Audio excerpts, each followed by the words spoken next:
मैं जब वापस आया मैं बेटा उठो जा तू मैं आ गया थोड़े मेरी तबीयत वाह हो गई मैं आ गया जो बच्चे उठे तो खून खून थले कपड़े सारे खून से उस जगह भी खून वाली सी मैं बेगम साहब वेख लो थोड़े सामने थानू आवाज़ मारी सी तुम सुनी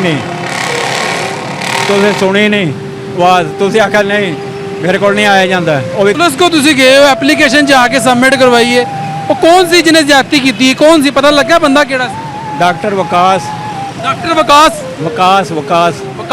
और नाल ही किधर रहंदा नाल शरे मारदे यानी कि गोलियां मारदे ने हाँ जी अच्छा वो शरे मारदे शरे बे टैचे होकर दीवार दे नाल इहनूं वजेगा ये मर जाएगा वो डरांदे धमकांदे पे ने हाँ हैं कि बासर लोग ने हाँ बासर लोग ने हाँ जी अच्छा शाह ने सैयद ने अस्सलाम वालेकुम नाज़रीन, मैं हूं आपके साथ आका मेज़बान नईम भट्टी और आप देख रहे हैं लाहौर 42। नाज़रीन इस वक्त जो आपको मेरे साथ एक शख्स नज़र आ रहा है ये मज़लूम बाप जिसकी 10 साल की बेटी के साथ एक डॉक्टर जो है वो जना बिल जबर करता है यानी कि जना करता है ज़्यादती करता है और उसके साथ ज़्यादती करता है। अब ये लाहौर में इस वक्त मौजूद हैं और इंसाफ के लिए यहाँ पर आए हुए हैं। इन्होंने एप्लीकेशन भी सबमिट करवाई हुई है उस डॉक्टर के ख़िलाफ़, लेकिन सारी कहानी क्या है इन्हीं की ज़ुबानी जानते हैं कि बच्ची के साथ ज़्यादती जो हुई है और अभी तक पुलिस का क्या इसके अंदर रोल है। अस्सलाम वालेकुम। वालेकुम सलाम। की नाम है? मुख्तार अहमद और मुखी। मुख्तार साहब है दसो की वाकया है बच्ची दे नाल ज़्यादती किस तरह हुई है, कौन सी जिन्हें की वाकया की है? मतलब जादू टोने नाल की गई है। वाकया की किस तरह?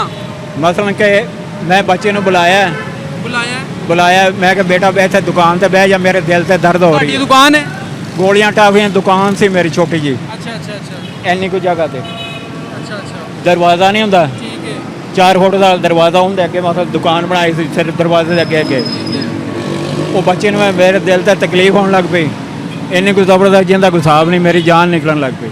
मैं बच्चे ने बुलाया मैं बेटा ज़रा इत्थे बह जा मेरे दिल से तकलीफ होती मैं घंटा को सही हो जावांगा फिर तेन मैं इत्थे आ जाऊँगा तू उठ के अंदर आ जावें।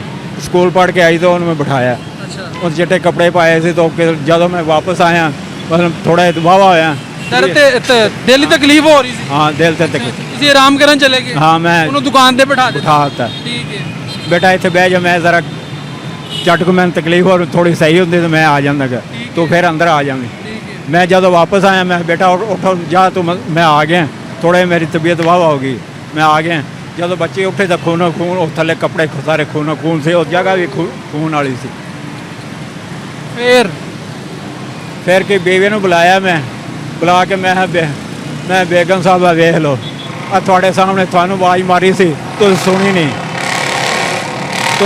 नहीं आवाज़ तुम आख्या नहीं मेरे को नहीं आया जाता वो भी मेहनत मजदूरी करती सी काम करके आए उन्हें आखा मेरे को नहीं आया जाता मैं तो बिठा के बच्चे ने बिठा दे झट अंदर आ जा मैं अंदर चला गया जब वापस आया तो अगे कुछ होया सी।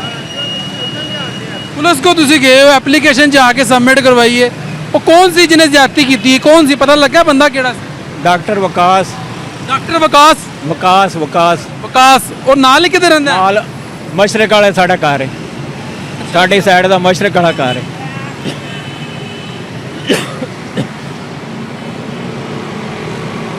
डॉक्टर वकास ने की है। हाँ जी अच्छा वो तो नस गया सी जिस टाइम?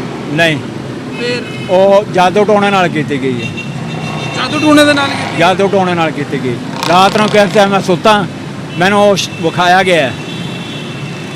गया फिर थोड़े दिनों बाद दोबारा दिखाया भी इस तरह कड़ा ना मतलब कि उनकी आवाज़ आ रही मेरे कान दे विच आओ तुहानू तमाशा विखावां उस डॉक्टर की आवाज़ आ रही कि आओ तुहानू तमाशा विखावां मतलब कि शीशे नाल विखा रहा है या किस नाल विखा रहा है वो तमाशा विखा रहा है। हुण मैं इन्नी गल करदा तो मेरे घर दे विच शरे मारे जांदे घर दे विच यानी कि सामने मेरी दीवार खड़ी ना सामने मेरे घर दे मगर वाली साइड दे उधर शरे मारदे यानी कि गोलियां मारदे ने। हाँ जी अच्छा वो शरे मारदे शरे बे टैचे होकर दीवार दे नाल इहनूं वजेगा ये मर जाएगा। वो डरांदे धमकांदे पे ने। हाँ हैं कि बासर लोग ने। हाँ हाँ जी अच्छा शाह ने सैयद ने आशिक शाह उसका नाना है। लाहौर आए हो लाहौर किस वास्ते आए हो? इंसाफ वास्ते आए हो? इंसाफ वास्ते आए हैं। ਇਨਸਾਫ ਵਾਸਤੇ ਆਏ ਹਾਂ। ਤੇ ਤੁਹਾਨੂੰ ਪੁਲਿਸ ਵਾਲਿਆਂ ਨੇ ਨਹੀਂ ਬੁਲਵਾਇਆ, ਤੁਸੀਂ ਜਾ ਕੇ ਉਹਨਾਂ ਦੇ ਕੋਈ ਰਿਪੋਰਟਾਂ ਡੀਐਨਏ ਟੈਸਟ ਵਗੈਰਾ? ਨਹੀਂ ਜੀ, ਉਲਟਾ ਮੇਰੇ ਤੇ ਮੈਂ ਦਰਬਾਰ ਬਾਬਾ ਫਰੀਦ ਗਿਆ, ਮੈਨੂੰ ਉਹਨਾਂ ਨੇ ਆਪ ਹੀ ਭੇਜਿਆ ਹੈਗਾ। ਯਾਨੀ ਕਿ ਮੇਰੇ ਵਿੱਚ ਬੋਲ ਕੇ ਆਖਿਆ ਕਿ ਘਰੋਂ ਨਿਕਲ, ਤੇਰੀ ਬੀਵੀ ਰੋਟੀ ਨਹੀਂ ਦੇਵੇਗੀ, ਤੇਰੀ ਬੀਵੀ ਤੈਨੂੰ ਰੋਟੀ ਨਹੀਂ ਦੇਵੇਗੀ। ਮੈਂ ਥੋੜੀ ਦੇਰ ਇੰਤਜ਼ਾਰ ਕਰਦਾ ਕਿ ਮੈਂ ਨਹੀਂ ਦਿੰਦੀ, ਚਲੋ ਕੋਈ ਗੱਲ ਨਹੀਂ। बेकार जो हो गया, शर्म का मारा मैं दुकान बंद करती, उस तो बाद दुकान नहीं खोली, बंद कर दी, बेकार हो गया। फिर मैं कहन तो मैं दरबार चला गया, मैं चल लंगर उत्थे जाके खा लेंदा। उत्थे गया, उत्थे जाके मेरे पिछों तो फड़ के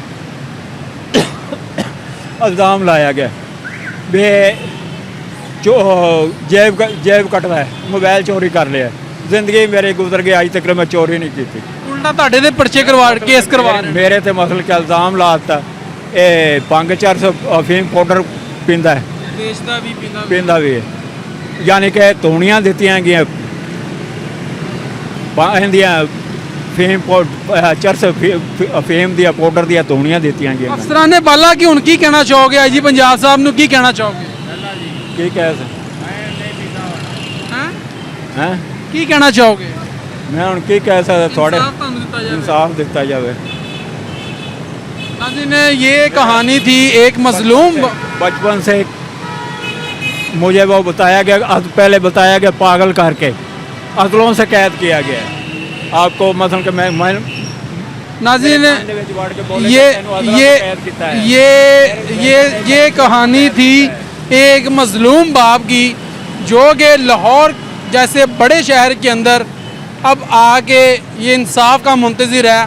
और इसी की बेटी के साथ 10 साल की मासूम बच्ची, जिसके साथ एक डॉक्टर ने ज़्यादती की, और वो डॉक्टर जो इनका हमसाया था, इनके घर के बिल्कुल साथ उसका घर था। और ये एक दिल के मरीज़ भी हैं, और इन्होंने परचून की दुकान है इनकी, छोटा सा स्टोर बनाया हुआ है जिससे गोलियां टाफियां बेचते हैं, जिससे ये अपना और अपने बच्चों का पेट पालते हैं। लेकिन अब इनके पास इतने वसाइल नहीं है कि ये कानूनी का चाराजोई कर सकें। लेकिन वो ऐसे बाअसर लोग हैं जो कि इसको झूठे केसों के अंदर मुलविस कर रहे हैं, और इस पर मज़ीद जो है यानी कि वो दरख्वास्तें दे के इस पर झूठी FIR दे रहे हैं। तो नाज़रीन, मेरा अफसरान बाला से, IG पंजाब साहब से, क्योंकि IG पंजाब साहब डॉक्टर उस्मान साहब बहुत ही अच्छे इंसान हैं, आपसे मेरा मुतालबा है कि इस बाप को इंसाफ फराहम किया जाए, जो कि लाहौर में इंसाफ के लिए आया है, और हमारी पंजाब पुलिस इंसाफ मांग रहा है, एप्लीकेशन ने सबमिट करवाई हुई है। तो मेरा अफसरान बाला से मुतालबा है कि ऐसे मसलूम बाप को फौरी तौर पर इंसाफ फराहम किया जाए। अपने मेज़बान नईम भट्टी को दीजिए इजाज़त और देखते रहिए लाहौर 42।